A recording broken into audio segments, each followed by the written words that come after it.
Balik lagi sama kita, gue Arista, gue Devo, di channel kita berdua.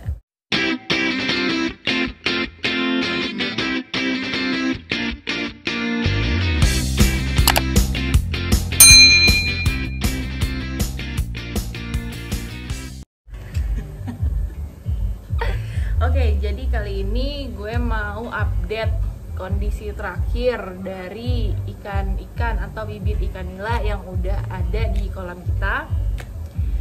Jadi selama kurang lebih 7 hari atau seminggu ke belakang, total ikan kita yang sudah mati itu ada 8 ekor dari sekitar 4.500-an. Nah, menurut kita itu sih sangat wajar, karena dari ribuan cuman masih bisa dihitung jari lah. Nah cuman kita nggak boleh seneng dulu karena perjalanan kita tuh masih panjang. Nah terus sejatinya ikan yang baru dimasukin atau baru pindah dari kolam awal dia ke kolam baru itu mereka butuh adaptasi. Nah adaptasinya itu memerlukan waktu 5 harian buat menandakan mereka tuh udah beradaptasi atau belum. Berarti maksimal seminggu kali ya harusnya. Nah, terus selama beradaptasi itu kita perlu ekstra hati-hati banget dalam perawatannya. Nah, di sini gue bakal jelasin perawatan apa aja sih yang kita pakai. Pertama-tama sebelum ditanam tanggal 16 pagi, kolam telah diberikan cairan probiotik mereknya Booster. Ini probiotik untuk menekan bau amis dan mengecerkan air. Dimana bahwa amis pada air itu adalah salah satu dari 3 penyebab kematian pada ikan. Jadi probiotik ini sangat berguna untuk kelangsungan hidup dari ikan nila. Ada 3 penyebab kematian pada ikan nila.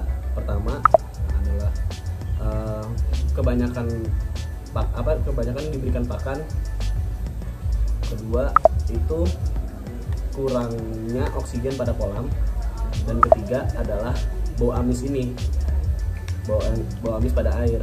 Dan untuk mengurangi bau amis pada air diberikan larutan probiotik Booster yang kita pakai merek Booster. Cara pemakaiannya waktu itu kita campur Booster langsung ke air, langsung ditebar di kolam. 2 tutup botol Booster dituang ke sumber air agar menyebar di seluruh kolam. Itu dilakukan sebelum penanaman ikan. Iya, sebelum ikannya datang. Jadi kayak kita biarin seharian dulu karena kan kita tahu ikannya datang malam gitu. Nah oke. Terus abis itu kita perlu Inroflox. Inroflox itu antibiotik, fungsinya untuk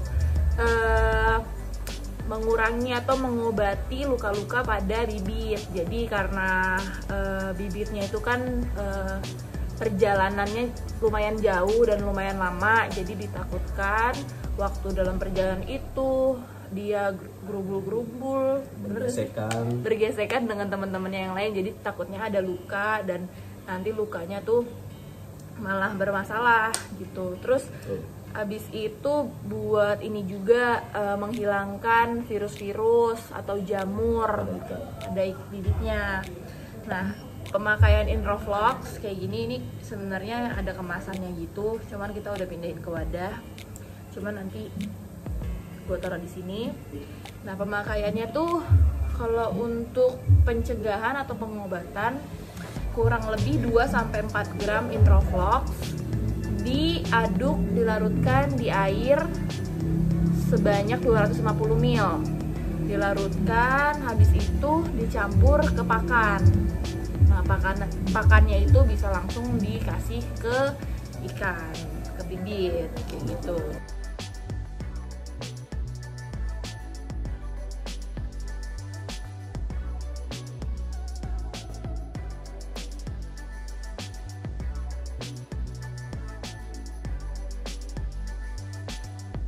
Terus selanjutnya kita menggunakan M4. M4 namanya, memang M4. M4. Kalau di PUBG kan ada M4, ini M4. Tujuan penggunaan probiotik ini adalah untuk menguraikan bahan-bahan sisa pakan dan kotoran dari ikan menjadi senyawa organik yang bermanfaat bagi ikan itu sendiri.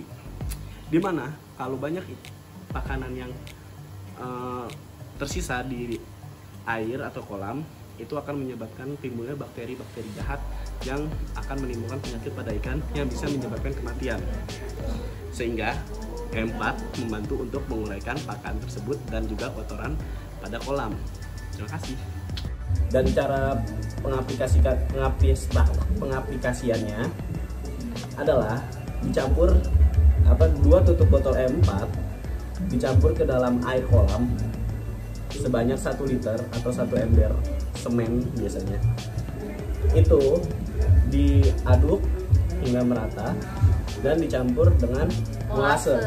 Nah, yang belum tahu molase itu apa? Molase itu terbuat dari gula Jawa atau gula merah yang dilarutkan ke air. Nah, direbus, cara bikinnya direbus sampai mendidih, terus ya udah disimpan Jadi tujuannya pakai molase tuh biar mengangkat si probiotiknya juga, biar bakteri-bakteri baiknya tuh langsung aktif gitu. Untuk membantu pengaktifan dari bakteri baik probiotik ini. Dan pencampuran molase itu sebanyak 50-100 ml pada 1 liter air dan 2 tutup botol M4. Lalu campuran probiotik tadi langsung dituangkan ke dalam kolam dan didiamkan. Agar bisa juga langsung dicampur ke pakan. Bisa. Cuman kan yang dipakan kita lagi pakai antibiotik. Jadi jangan campur-campur, takutnya overdosis. Nah, terus kalau untuk pemakaiannya antibiotik nih kita nggak pakai terus-terusan ya, paling cuman selama 3 hari berturut-turut kalau untuk antibiotik. Setelah itu kalau misalkan nggak ada masalah ya udah nggak usah dikasih antibiotik gitu. Terus kalau misalkan booster yang buat bau amis ini kita paling seminggu sekali. Nah, terus kalau ini kita udah naikin ya, total udah 5 tutup botol ya. Tadi kita udah ngasih 5 tutup botol. Karena semakin kesini bau airnya tuh semakin pekat amisnya dan kita nggak mau. Karena ikannya udah mulai banyak pakan gitu. yang menyebabkan bau amis. Terus kalau M4 kita rencana bakal ngasih tuh 2 minggu sekali. Jadi karena minggu ini udah dikasih, jadi ini kita simpen. Iya, ini belum kita kasih lagi gitu. Terus apa ya, kabar baik. Jadi yang awalnya berat ikan kita tuh sekitar 8,1 kilo. ekor. Bukan nih, 8,1 gram. 8,1 gram per ekor.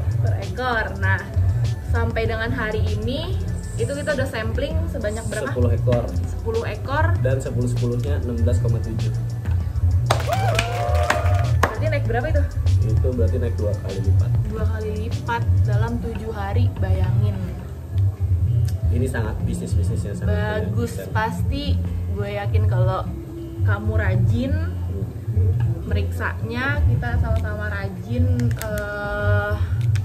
ngamatinnya, pasti lebih cepet buat panennya gitu. BTW kita bakal panen di sekitar 250 gram. Jadi masih long way to go, but ini benar-benar kabar baik sih. Gitu. Oke. Kayaknya udah kelamaan videonya, nanti kalian bosan. Jadi kita sudahi aja video kali ini. Terima kasih yang udah ngikutin kita. Jangan lupa buat subscribe dan tungguin video-video kita selanjutnya. Terima kasih semuanya. Bye-bye. Oh iya, lupa.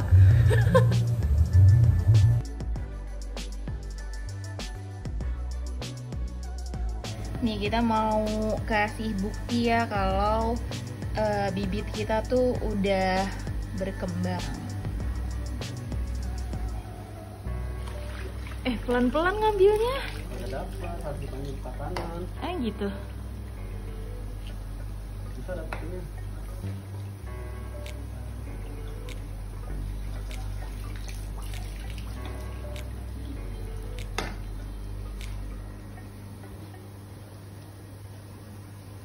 Harus dipancing pakai makanan kali.